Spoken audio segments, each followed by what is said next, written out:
Hello everybody, this is John. Welcome to the Ag Weather Outlook on January 9th, 2016.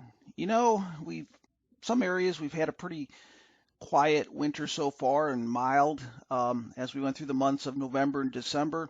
You might remember I've been talking about a couple scenarios, and one of them was where we start out with that mild pattern, but then we end up the parts of January and February with a much harsher type winter. And that was just one strategy. Another one was your typical El Nino, which was mild. But it looks like we're at least for a while getting into this scenario where it's going to be much colder. And you can see that here. This is a wind analysis. A little bit hard to see the state backdrops here, but we can see a lot of cold air beginning to sink from the northern Corn Belt, northern upper Midwest, into the central and eventually into the eastern sections. And the source region is plenty cold air. This is early on Saturday morning. You can see temperatures below zero. So we haven't really seen too much of that. We're going to see a lot of it, especially the early and middle part of this week. Now, before I discuss that, let's look at precipitation over the last 7 days. I said it'd be a fairly quiet week.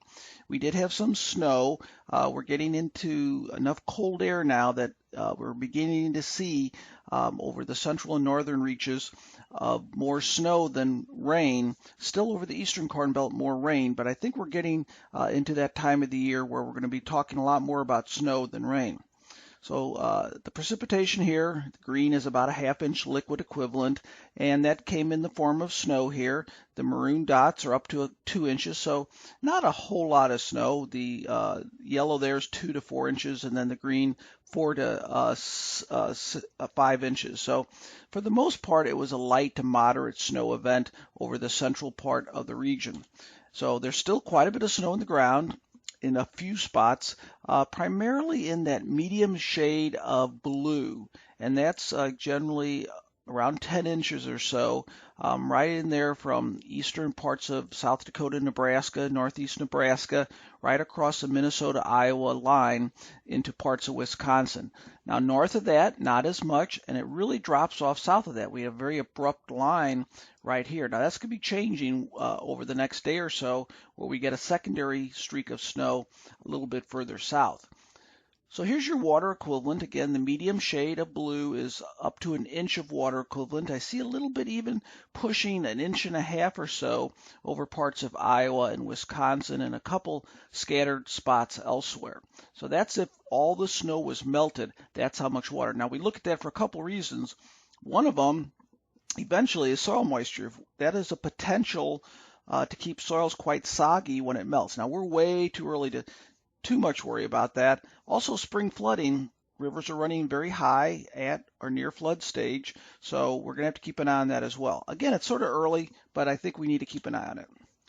Now let's take a look at the forecast. Now you might remember I've been sending you information about this potential significant cold snap. I even use the word frigid temperatures as we get into the middle part of the month.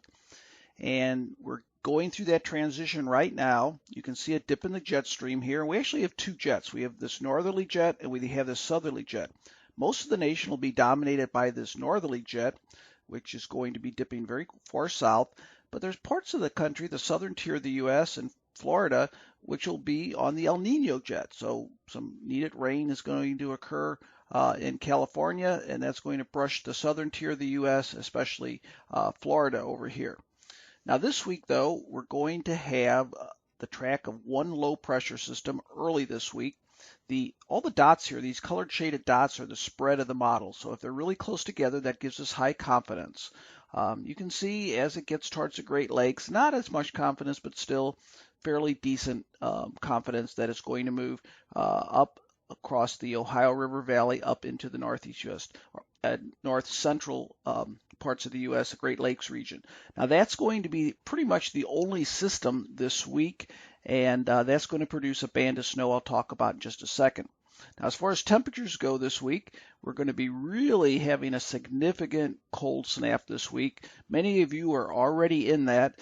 These are temperatures expected tomorrow towards the middle part of the day, so we're looking at near zero or sub-zero readings over the upper Midwest. But when I see a pattern like this dip here, look at this. That cold air is going to be sinking south and is going to be affecting the entire Corn Belt and a large part of the nation, if not all the nation, this week. So that's going to be our big weather story, are these cold temperatures I've been telling you that were going to occur as we got into this time of the year. So one of the questions I want to look at in this briefing, and also in some research I want to do this week, is how long will this last?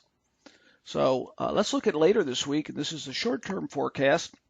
On Wednesday, these are morning lows. We're looking at single digits over the eastern Corn Belt, Great Lakes, upper Midwest. So we're looking at a very cold week. Now, maybe later this week it'll moderate, but we're getting into the pattern when even if it's moderating, it's going to still be winter cold. So it'll be in a very cold week, primarily the first half, but still the entire week below normal temperatures. Now, precipitation, I mentioned this one streak here of snow with this system, with that low pressure. Other than that, really fairly quiet over the Corn Belt, a quiet week, and that's really to be expected. Now, remember, a couple things here.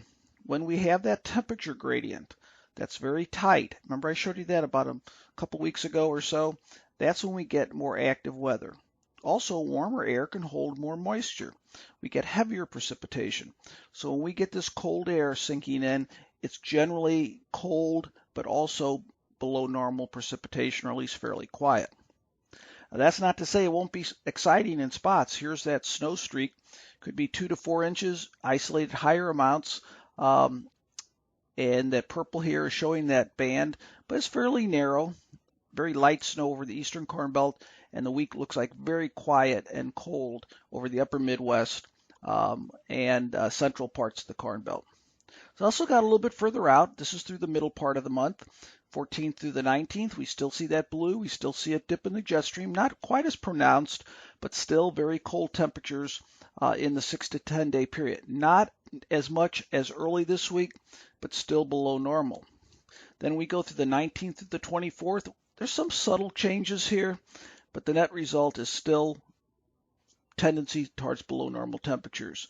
So it's looking to me like that scenario that I talked about in January is setting up that we are transitioning or have transitioned into this cold type pattern, and generally a quiet pattern. Here's week 2. As far as precipitation, you can see either normal or below normal as indicated in yellow type precipitation. So the big story again, other than that narrow streak of snow, is going to be cold temperatures. I want to give you a sneak peek at something here. I looked out a little bit further out. This is looking out all the way to January 25th, and still look at the cold temperature over the nation. So to me, this is giving more and more credibility towards the scenario I talked about, by a mild start to the winter, but through the brunt of winter, cold temperatures, we get into that negative Arctic oscillation. I'll be looking into that and passing on more information to you on it, but at least in this short-term briefing, that looks like the way it's going to go, and very possibly that could last right through the end of the month. Doesn't mean we're going to stay bitterly cold the whole time. I think there will be periods of moderation. Actually, I see some moderation in the medium range, maybe late this week or early next week, where we could rapidly get back to normal, even a little bit above normal. But the tendency looks like we will get reinforcing cold fronts. That's a briefing. You have my email. I like to hear from you. Send me an email from time to time, and you can track the snow. I watch the interactive radar myself, agweatheradvisor.com/radar. Have a great week, and we'll talk to you soon.